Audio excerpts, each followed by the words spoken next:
Салам достор, байланышта Санчо Бей каналы. Бүгүн көпчүлүгүбүз тааныган Дженнифер Лопестин аткаруусунда мен эми башка мунаттуу тасманы көрөбүз. Үй бүлөдө жолдошу келинчегине адилеттүү мамиле кылбай ага кол көтөрүп жада калса зордук зомбулукка чейин барып, мындай учурда таянарга эч кимиси жок аял өз алдынча жооп берүүнү чечип машыга баштайт. Анда үй бүлөсүн жакшы карабай аялына мыкаачылык менен мамиле кылган эркекке кандай жооп болгондугун биз менен аягына чейин көрүңүз. Тасманын башы шаардагы даамдуу тамактарды жасаган ашканалардын бири. Бул жерде эки курбу кыз тамактарды жеткирип кызматчы болуп иштешчү. Алардын биринин аты Слим, экинчисинин аты Джинни. Каармандарыбыз акчаларынын жоктугунан чоңкуда окуй албай калгандыктарын сүйлөшүшүп, жаштыгы жумуш менен өтүп жаткандыгына өкүнүп, бирок жумуштарын аябай эле так аткарышчу. Ошондой күндөрдүн биринде ашканага сулуу келген жигит гүл көтөрүп кирип калат. Ал бир кезде Слимди сөзгө тартып, аны менен таанышууга аракет кылып, "Мен бул жерге кечээ дагы келген элем, бүгүн болсо сизди көргөнү гана келдим. Сиз мага аябай жактыңыз" деп Слимдин башын айлантып, ал баланы пейили каарманыбызга дагы жагып, бирок ошол мезгилде эле олтурган баланын артындагы бөтөн киши туруп, "Жанагы баланы жакалап эле силер канча сом мелдештиңер" деп эле кекете баштайт. Көрсө бул бала кечээги күнү ашканада достору менен олтуруп, алар менен мелдешип, ортого $200 коюшуп, бул кызды оңой эле бир күндө төшөккө чакырып коёмун деп убадасын дагы бериптир. Бул сөздөрдү болсо артындагы турган адам угуп калган экен. Ошондуктан жанагы баланы кекетип, мокотуп, каарманыбызга чындыкты айтып, ал жерден чыгарып жиберип, андан соң сөзүңүздөргө аралашкандыгым үчүн кечиресиз деп өзү дагы чыгып кетип калды. Ошентип арадан көп убакыт өтпөй эле биз каарманыбыз Слим менен ага жардам берген бейтанышадан Мичтин үйлөнүп жаткандыгын көрөбүз. Көрсө Слимге Мичтин кылган иши жагып, аны дароо эле сүйүп калып, той өткөрүшүп, кошумчаларын бергендер сырты жука, ичи бука деп мактап беришип, каарманыбыз Слим өмүр бою ниет кылган бактылуулук жашоосу башталат. Биз ушул жерде Мич аябай бай жана таасирдүү адам экендигин түшүнөбүз. Анткени алар келе жатып эле көчөдөгү үйлөрдүн бири Слимге жагып калып, Мич үйдүн кожоюнуна барып өтө чоң сумманы сунуштаган мезгилде үйдүн кожоюну дароо эле аларга үйдү сатып жиберет.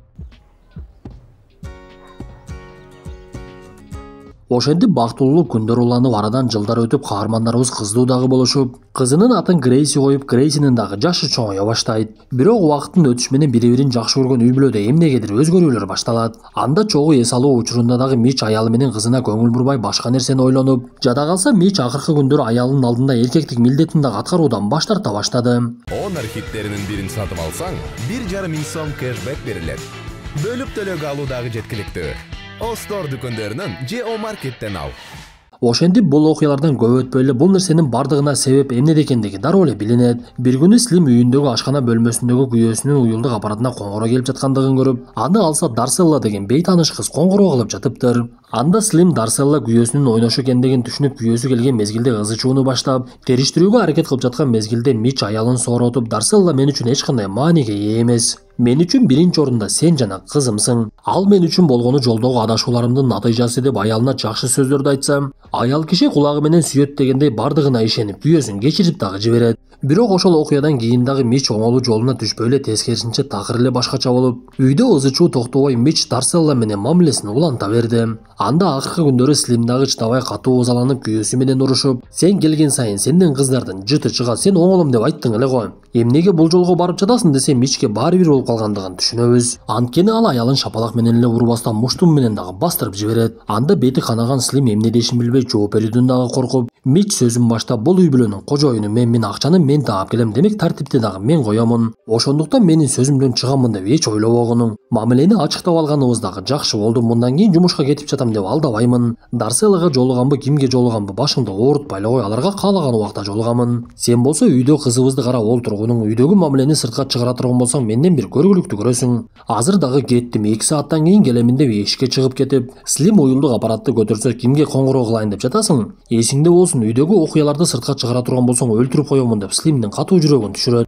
Я не буду терпеть от моего мужа побои. Я знаю. Анда каарманыбыз биринчи эле курбу кызы Джинниге барып болгон окуянын бардыгын айтып берип, бүт өмүрү бир заматта эле тозокко айланып калгандыгын түшүндүрүп, эмне кылсам деп эле ойлоно баштайт. Анда Джинни тартип сакчыларга кайрылышын керек десе, каарманыбыз андан соң тартип сакчылардын кеңсесине барып, өзү жөнүндө айтпай курбу кызымды күйөөсү уруп жатыптыр, бул маселени чечсе болобу десе, тартип сакчылар деле кыйраткан жообун берген жок. Анда качып кетейин деп, бирок кызын таштай албаган Слим кечинде кайрадан үйүнө барып, бир заматта эле мыкаачыга айланган күйөөсүнүн жанында олтурса, Мич сөзүн баштап, "Сен мени менен күрөшөм деп ойлобой эле койгонуң баары бир жеңилесиң. Мен бул өмүрдө аракет кылып бардык нерсеге жеттим. Сен мага азырынча керексиң. Ошондуктан ажыраша албаймын. Ошондуктан тынч эле жашооңду уланта бер десе каарманыбыз макул болуудан башка аргасы жок экен деген түшүнөт. Бирок Слимдин ою такыр башкада болчу. Ал кечинде курбу кызы Джинни жана ашканада чогуу иштеп жүргөн ашпозчуларды чакырып, өзү түн ортосу ойгонуп досторунун жардамы менен ал жерден качып кетүүнү чечиптир. Бул убакта эшикте Джинни жана башкалар күтүп олтурушкан эле. Анда Слим кызын алып эшиктен чыгайын деп жаткан мезгилде Мич ал жерге келип калды. Анда унаада олтургандар ызы-чууну угушуп эле үйгө чуркап киришип, Грейси дагы деле уйкудан ойгонбой Слим болсо келтекчеп жерде жаткандыгын көрүшөт. Мич болсо бул убакта тапанчасын көтөрүп эле ал жерге келгендерди коркута баштайт. Анда Слимдин досторунун бири шамдагайлык кылып уктап жаткан Грейсини колуна алып, аны ойготуп атаңды карачы десе Мич дароо эле тапанчасын беките салды. Ошентип келгендер ал жерден Грейсини дагы Слимди дагы алып чыгып кеткенге мүмкүнчүлүк болот. Так куда мы едем? В больницу. Нет. Все. Анда катуу коркуп калган Слим денесинде жаракат бар экендигине карабай ооруканага барбай, Мич артымдан таап келип калбасын деп досторунун дагы үйүнө барбай мейманканага барат. Бирок бул убакта Мич каарманыбыздын эсебиндеги акчаларынын бардыгын алып коюптур. Ошондуктан Слим курбу кызы Дженнинин картасын колдонуп арзаныраак бир мотелге токтойт. Ал кызын жуунтуп тынчыраак уктайын деп калган мезгилде коңгуроо келип, чалып жаткан күйөөсү Мич аны оңой эле таап алган болот. Бир мезгилде эшиги такылдай баштап каарманыбыз кийимдерин жыйнап эле кызын алып ал жерден дагы качып жөнөп, жүрүп жаткан автобуска жетишип калып кызы менен аялын коолап келе жаткан Мич жетишпей эле калып кетет. Анда Слим бул окуядан кийин досторунун жардамы менен башка шаарга учуп, бойдок кезде жигити болуп жүргөн Джо деген балага жолугуп анын үйүндө убактылуу туруп турууну суранат. Көп өтпөй эле Джонун үйүнүн дагы эшиги дароо эле такылдай баштады. Анда чочуп кеткен Слим дароо эле кызын алып Бекингемге жетишип, Джо эшикти караса ФБРдин адамдары келип калган экен. Анда Джо эшикти ачып жиберсе жанагы адамдар кирип алып эле үйдү тинте башташты. Көрсө бул адамдар эч кандай ФБРден эмес Мич жөнөткөн адамдар экен. Анда каарманыбыз кызы менен таба албас жерге бекингендиктен жанагы адамдар үйдөн чыгып кетүүгө туура келип, бир мезгилде Мич Джого түз эле коңгуроо кылып, мен сени тааныймын, сен Слимдин эски жигити болчуң. Ал болду сен менен байланышса керек, ошондуктан эсиңде болсун. Эгер бир нерсени жашыра турган болсоң, эки жагыңда абайлап жүргөнүң башыңа таш түшүп кетиши мүмкүн. Же болбосо унааңдын дөңгөлөгү жарылып калат. Айтор мен сага эскертип койдум деп коркутуп эле байланышты өчүрөт. Анда каарманыбыз мындан соң Джого дагы зыян жетип калбасын деп ал жерден кетүүнү чечип, кызын алып эле дароо эле Сан-Франциского барат. Көрсө ал жерде каарманыбыз тааныган Юпитер деген адам жашайт экен. Биз ушул жерде Слимдин апасы мурда эле каза болуп, атасы ушул Юпитер экендигин түшүнөбүз. Бирок Юпитер кызын тааныбагандыктан Слим ага көп жолу кат жазса дагы жооп бербей, бул жолу дагы Слим анын кызы экендигине ишенбей, мага мындай адамдар көп жолу келишет. Анткени көпчүлүгү менин байлыгыма кызыгып, байлыгымдын бир бөлүгүнө ээ болгусу келишти. Сен деле ошолордун бирөөсү болсоң керек десе Слимдин жини келип, анда бул белегиңизди өзүңүзгө кайтарып берейин деп мойнундагы мончогун таштап кетип калат. Ошондо гана Юпитер Слим анын чындап эле кыз экендигин билди окшойт. Анткени жанагы мончокту бир кезде Слимдин апасына белек кылган экен. Ошондо гана Юпитер чоң суммадагы акчаны Слимге жөнөтүп жиберип, бул убакта акчасы жоктугунан ар кандай кайрымдуулук кеңселерде жашап жүргөн каарманыбыз акчаны көрүп катуу кубанып үй сатып алып, ал жакты актап сырдап, ал жерде дагы этияттанып Мич келип калса качууга алайыктап оңдоп түзөй баштайт. Бул убакта Слим атын Эрен деп дагы өзгөртүп алган болчу. Эң эле кызыгы ал өзү качып кеткендиги менен күйөөсү Мичке коңгуроо кылып, кызы атасын сагынгандыктан кээ бир учурларда сүйлөштүрүп жатты. Анда каарманыбыз кызына кайда экендигибизди атаңа айтпагының деп үйрөтүп, анан дагы коңгуроо узакка созулса анын кайда экендигин билип калбасын деп байланышты бат эле өчүрүп коет болчу. Бул убакта аялы менен кызын издөөсүн токтотпогон Мич тартип сакчылардын кеңсесине олтурган эле. Биз ушул жерде тасманын башында каарманыбыз иштеген ашканада аны менен таанышууга аракет кылган баланын олтургандыгын көрөбүз. Көрсө бул тартип сакчы болуп иштеген баланын аты Робби, ал Мичтин досу экен. Алар калп эле тасманын башындагыдай сүрөттөрдү аткарышып кыздар менен таанышышчу экен эле. Анда Мич досу Робби тартип сакчысы болуп иштегендиктен андан аялын таап берүүсүн катуу суранат. Бул убакта көптөн бери эч ким менен мамиле кылбай жалгыз гана кызы менен жашаган каарманыбыз уюлдук аппараттагы колдонбогондуктан акыркы күндөрү сыгылып ичинен ыйлай баштайт. Анда муну көргөн кызы апасына суроо салып, сиз эмне атам жок кыйналып жатасызбы десе, каарманыбыздын оюна бир нерсе келип, Слим Джого коңгуроо кылып дароо эле өзү жакка чакырды. Грейси дагы буга чейин эле Джону таанып калгандыктан эки каарманыбыз тең Джонун келгендигине кубанып үй бүлөдөй өнөшүп, суунун жээгинде эс алып жүрүшкөн мезгилде аларды бирөө сүрөткө тартып жаткандыгын көрөбүз. Көрсө буга чейинки Мичтин досу Робби ал жерге келип Слимди таап алыптыр. Ал жерге убактылуу келген Джо Слимдин үйүндө жашап жүргөндүктөн экөөнүн мамилеси жылуулап, сырдашканча чогуу жаткан мезгилде аларды сырттан бирөө аңдый баштайт. Ошентип арадан күндөр өтүп, Джо дагы ал жерден кетип, каарманыбыз кайрадан эле кызы менен калды. Бир күн эле Слим күйөөсү Мич анын жанына келгендигин көрүп чочуп ойгонуп кетет. Бирок бул нерсе жөн гана Слимдин түшү экен. Кандай болбосун ал эртең менен ойгонуп күндүн башкача болуп жаткандыгын байкап, үйүндө кызы экөөнөн башка дагы бирөө жүргөндөй боло берди. Көрсө чындап эле Мич ал убакта бул үйгө келип алган экен.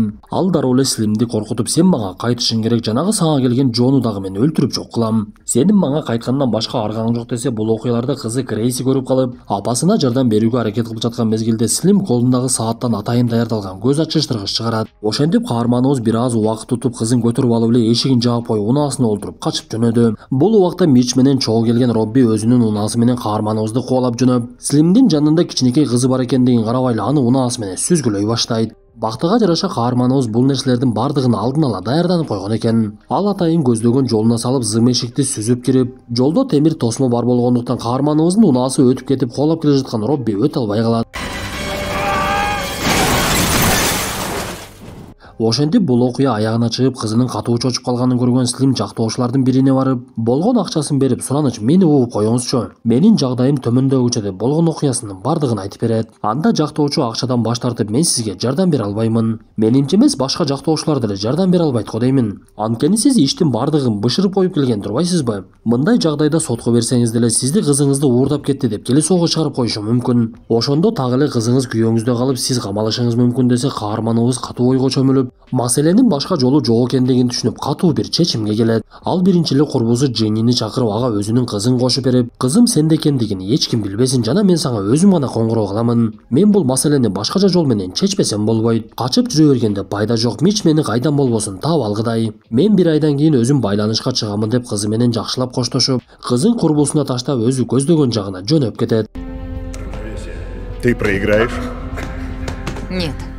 Көрсө Слим атасы Юпитер менен байланышка чыгып, ал жардамын берип, атайын Мичке ылайыктап жеке машыктыруучу жалдап, аны менен беттешкен мезгилде кандай учурларга туш болушу мүмкүн ошол сүрөттөрдү кылышып, түздөн түз мыкаачы Мичке каршы чыгууга машыга баштаптыр. Көрсө каарманыбыз согуштагы эң баштапкы коргонуу бул кол салуу экендигин түшүнгөн окшойт. Ошентип арадан канча күн өттү белгисиз, Слимдин машыгуусу аяктап, ал мурдагыдан караганда эр жүрөк болуп чыга келет. Бул жолу ал көчөдө жүрүүдөн дагы коркпой, тике басып эки жакты карап алаңдабай дагы калган болчу. Ал атасына жолугуп, Мич тууралуу маалымат чогултуп, Мич үйүн сатып башка жакка көчүп кеткендигин билип, үйүнүн дарегин таап, түн окуумда шаймандарын көтөрүп алып үйүнө кирип барат. Бул убакта Мич башка сүйгөнү менен уктап жаткан болчу. Анда каарманыбыз үйгө кирип алып, аларды жашыруун аңдып, эртең менен үйдөгүлөрдүн бардыгы жумушка кеткенге чейин жашынып жата берди. Ошентип эртең менен бардыгы жумушка кетип, үйдө эч ким калбай, каарманыбыз бекинген жеринен чыгып алып аракетин баштайт. Слим атайын алып келген шаймандарын ишке салып, ал жерде бекитилген курал-жарактардын бардыгын таап чыгып, андан соң беттеш учуру кандай болот алдын ала ойлонуп мерчемдей баштайт. Аракети менен катар эле ал жерге Слим өзү жазган катты салып, биз ушул жерде Слимдин түпкү максаты эмне экендигин түшүнө баштайбыз.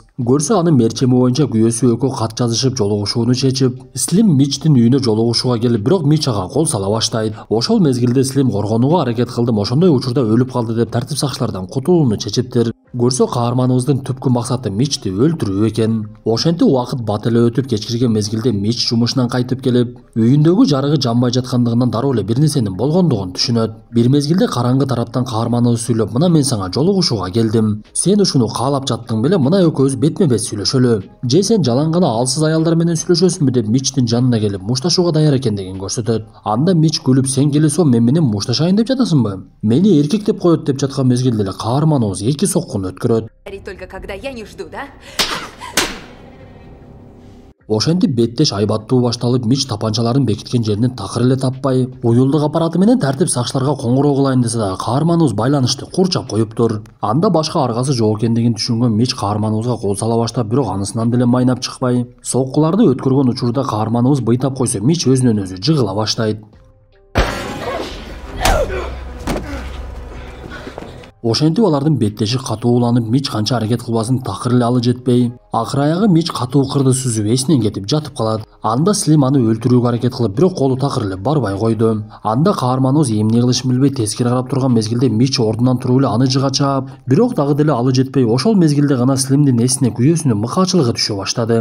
Анда Слим бир чечимге келип, акыр аягы күйөөсүн бийиктиктен ыргыта тээп салат. Ошентип бул окуядан кийин ал жерге тартип сакчылар келип, биз бийиктиктен түшүп кеткен Мичтин каза болгондугун түшүнөбүз. Ошентип каарманыбыздын өзүмдү өзүм коргодум деген максаты ишке ашып, Мич өлгөндөн мүмкүндүгү менен Слимге эч кандай кылмыш иши ачылбай эркиндикке чыгат. Биз тасманын аягында каарманыбыз кызы Грейси менен кайрадан жолугушкандыгын көрөбүз. Достор, ушул жерде пайгамбарыбыздын адамдардын арасында эң жакшысы үй бүлөсүнө мыкты мамиле кылгандар деген хадиси эске түшөт. Бирок азыркы учурда бул хадиске амал кылмактуктун үй бүлөдөгү зомбулук эмнеге алып барып жатат, бардыгыбыз эле көрүп жатабыз. Андыктан эркектер эркектик мүнөзүбүздү жоготпой үй бүлөбүзгө эң мыкты мамилебизди көрсөтүп, ар дайым Санчобек каналын калтырбай көрүп, мыкты белгисин басып, ден соолугубузду мыкты карап, бул 5 күндүк өмүрдү аман бололу.